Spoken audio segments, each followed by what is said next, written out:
bài đi. Kính chào quý vị và các bạn. Quý vị đang theo dõi bản tin tiếng Việt của Đài Truyền hình Quốc gia Lào ngày 21 tháng 6 năm 2016. Và ngay sau đây là những nội dung sẽ có trong bản tin. Lễ bổ nhiệm Chủ tịch Trung ương Mặt trận Lào xây dựng đất nước vừa diễn ra vào sáng ngày 20 tháng 6 tại trụ sở Trung ương Mặt trận Lào xây dựng đất nước. Bộ trưởng Quốc phòng Lào Trần Samon Chanyalat hội kiến với Tổng Bí thư Đảng Cộng sản Việt Nam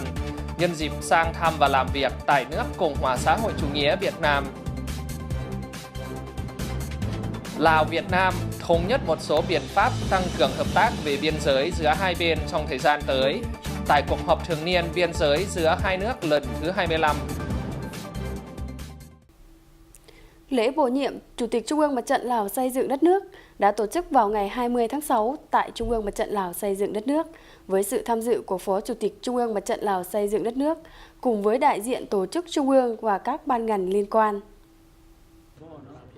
Theo đó, việc bổ nhiệm chức vụ Chủ tịch Trung ương Mặt trận Lào xây dựng đất nước đã thực hiện theo nghị quyết của Bộ Chính trị số 019 ngày 17 tháng 6 năm 2016 về việc cho đồng chí Phan Đong Chít Vong Xá, nguyên Ủy viên Trung ương Đảng, nguyên Chủ tịch Trung ương Mặt trận Lào xây dựng đất nước, nghỉ hưu và hưởng chế độ hưu trí đối với cán bộ công chức đủ điều kiện về hưu và thực hiện theo nghị quyết của Bộ Chính trị số 08 ngày 22 tháng 4 năm 2016 về việc bổ nhiệm Ban chấp hành Trung ương Mặt trận Lào xây dựng đất nước. Theo đó, tại Đại hội đại biểu toàn quốc Mặt trận Lào xây dựng đất nước lần thứ 10 đã thống nhất bầu ông Say Sompon Phomvihán, Ủy viên Bộ Chính trị, giữ chức Bí thư Ban chấp hành Trung ương Mặt trận Lào xây dựng đất nước và Chủ tịch Trung ương Mặt trận Lào xây dựng đất nước khóa 10. Trung ương Mặt trận Lào xây dựng đất nước là một bộ phận cấu thành hệ thống chính trị của nước Cộng hòa Dân chủ Nhân dân Lào, là tổ chức liên minh chính trị, liên hợp tự nguyện của tổ chức chính trị, các tổ chức chính trị xã hội, tổ chức xã hội và các cá nhân tiêu biểu trong các giai cấp, các tầng lớp xã hội,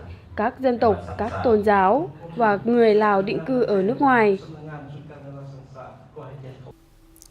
Chiều ngày 20 tháng 6 tại trụ sở Trung ương Đảng Cộng sản Việt Nam, thủ đô Hà Nội, đoàn đại biểu cấp cao quân đội Lào do đồng chí Thượng tướng Trần Samon Chanyalat, Ủy viên Bộ Chính trị, Bộ trưởng Quốc phòng dẫn đầu, đã có buổi hội kiến với Tổng Bí thư Nguyễn Phú Trọng nhân dịp sang thăm chính thức nước Việt Nam.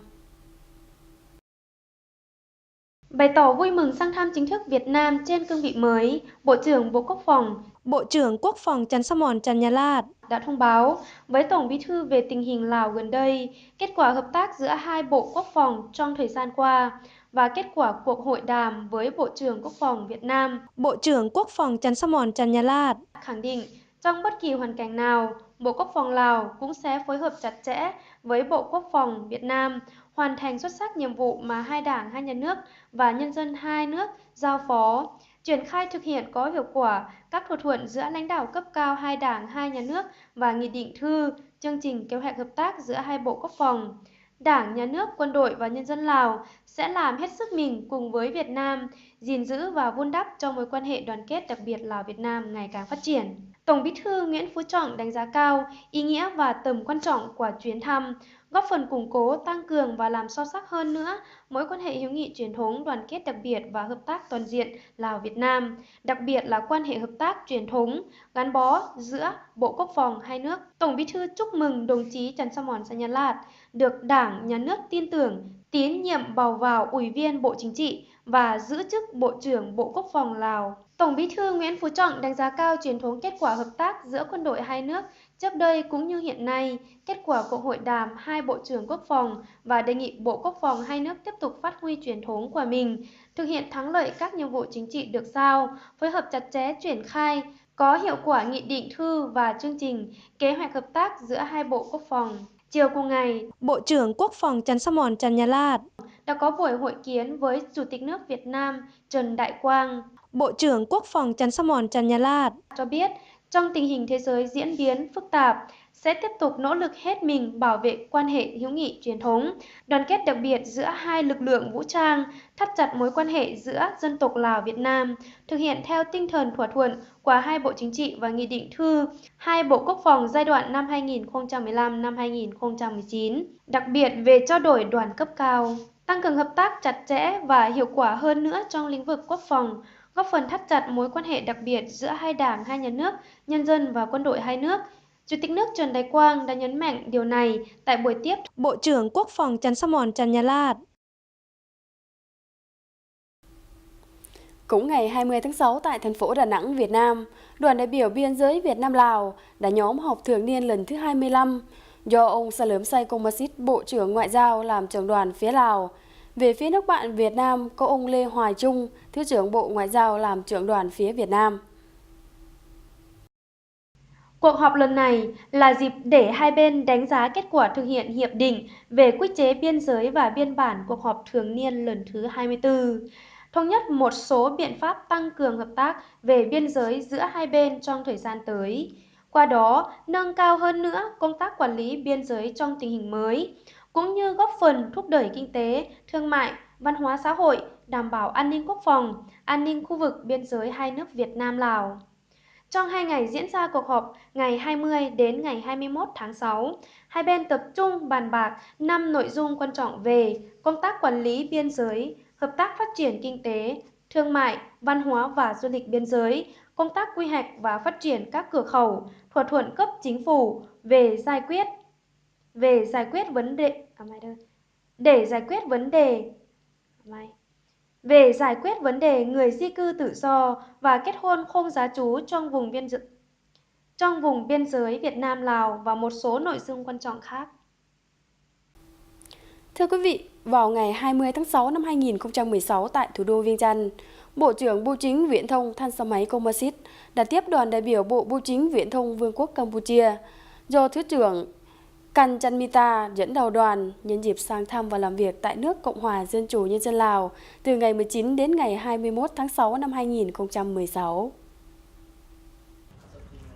Hoan nghênh chuyến thăm và làm việc tại Lào của Thứ trưởng Bộ Bưu chính Viễn thông Vương quốc Campuchia Kanchanmita, Bộ trưởng Bưu chính Viễn thông Than Samay Kommasith cho rằng chuyến thăm của Thứ trưởng sẽ là đóng góp thiết thực và thúc đẩy quan hệ hợp tác chung giữa hai nước, nhấn mạnh trong thời gian qua quan hệ hợp tác giữa hai nước đã hết sức chặt chẽ, hiệu quả. Bộ trưởng Bưu chính Viễn thông Than Samay Kommasith mong muốn hai bộ tiếp tục đẩy mạnh các hoạt động hợp tác trên các lĩnh vực để phát triển ngành bưu chính viễn thông, cũng như đưa mối quan hệ hợp tác giữa hai nước ngày càng phát triển đi vào chiều sâu. Thứ trưởng Bộ Bưu chính Viễn thông Vương quốc Campuchia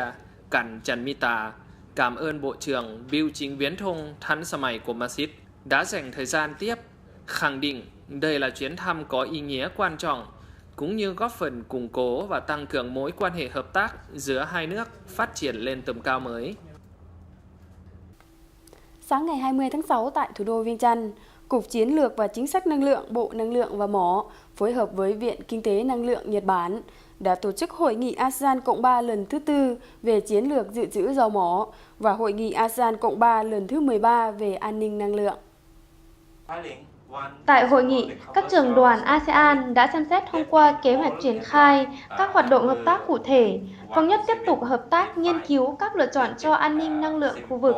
gồm cả phát triển công nghệ than sạch, tăng cường trao đổi công nghệ than sạch, dự trữ dầu mỏ và công nghệ thu giữ carbon. Các đại biểu hoan nghênh kết quả bước đầu của một số kết nối điện năng và đường ống dẫn khí trong khu vực và kêu gọi tiếp tục mở rộng hợp tác trong khu vực với sự tham gia của các đối tác tư nhân. Đánh giá cao việc chia sẻ về tầm nhìn trong khu vực sẽ giúp các nước thành viên có thêm cơ sở xây dựng chiến lược phát triển năng lượng, cũng như đưa ra các biện pháp phòng chống tác động tiêu cực khi nguồn cung năng lượng bị ảnh hưởng hoặc khi xảy ra các thảm họa. Các trưởng đoàn ASEAN cũng đánh giá cao việc chia sẻ về tầm nhìn trong khu vực sẽ giúp các nước thành viên có thêm cơ sở xây dựng chiến lược phát triển năng lượng phù hợp với từng nước cũng như của toàn khu vực. Cục trưởng Cục Chiến lược và Chính sách Năng lượng, Bộ Năng lượng và Mỏ Đào Vông Khoan Keo đã chia sẻ quan điểm năng lượng là yếu tố quan trọng cho cuộc sống và phát triển kinh tế xã hội. Trong năm 2014, Cộng hòa Dân chủ Nhân dân Lào tiêu dụng năng lượng dầu mỏ hơn 1 triệu lít và nhập khẩu từ các nước láng giềng 100%. Lào có nhà phân phối dầu mỏ 22 công ty và có hơn 1.200 trạm xăng phục vụ trên cả nước. Cùng ngày 20 tháng 6 tại Rạp Xiếc Quốc gia thủ đô Viêng Chăn đã tổ chức buổi biểu diễn để chào mừng 50 năm thành lập Đoàn Xiếc Quốc gia Lào. Tham dự buổi lễ có Thứ trưởng Bộ Thông tin Văn hóa và Du lịch cùng các vị khách mời và đông đảo người dân thủ đô Viêng Chăn. Phát biểu tại buổi lễ, Giám đốc Đoàn Xiếc Quốc gia Lào Khamlek Sup Chanthalavong đã ôn lại lịch sử hình thành Đoàn Xiếc Quốc gia Lào, được thành lập từ ngày 20 tháng 6 năm 1966. Trong suốt 50 năm qua, đoàn đã tạo nhiều thế hệ các nghệ sĩ xiếc phục vụ các chương trình ở trong nước và quốc tế.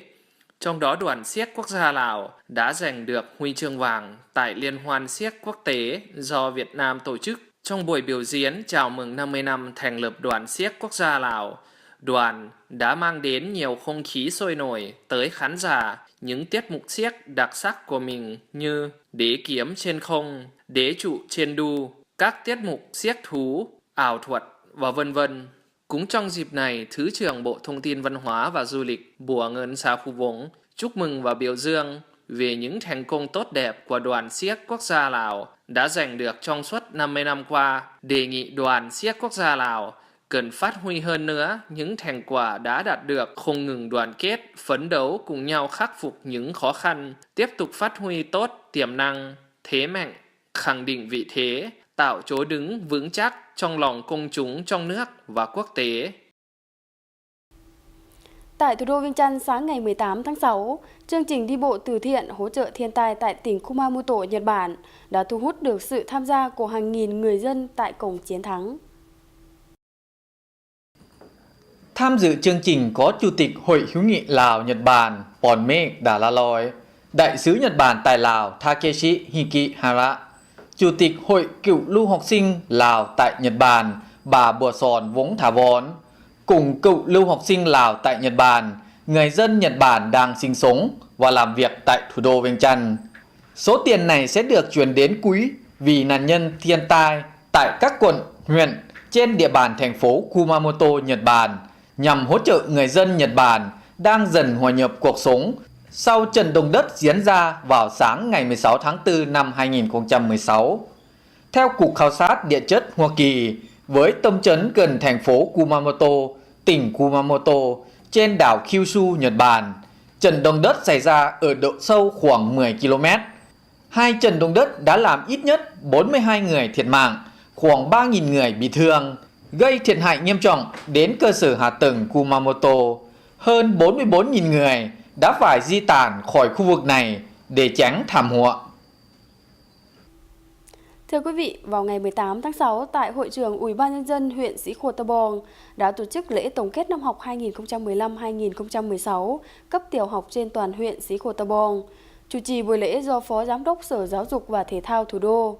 có Phó Ủy ban Nhân dân huyện Sĩ Khuo Tà Bong cùng các thầy cô giáo và các em học sinh tham dự.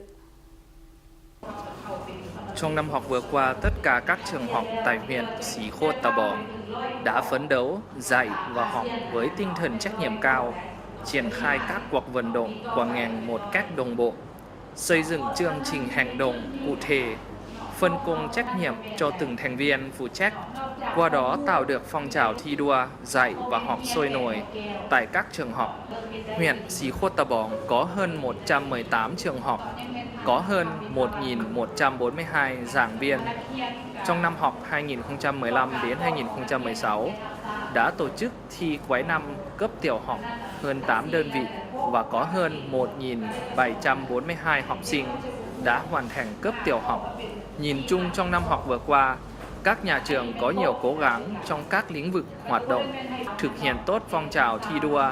và các cuộc vận động cũng như thực hiện chính sách của Bộ Giáo dục và Thể thao đề ra, đã đạt được kết quả khả quan về chất lượng dạy của giáo viên và học tập của học sinh cao hơn cùng kỳ năm học trước. Ở phần cuối của bản tin sẽ là dự báo thời tiết. Bản tin thời sự tiếng Việt ngày hôm nay đến đây là kết thúc. Trân trọng cảm ơn quý vị đã quan tâm theo dõi. Kính chào và hẹn gặp lại. Sa bài đi.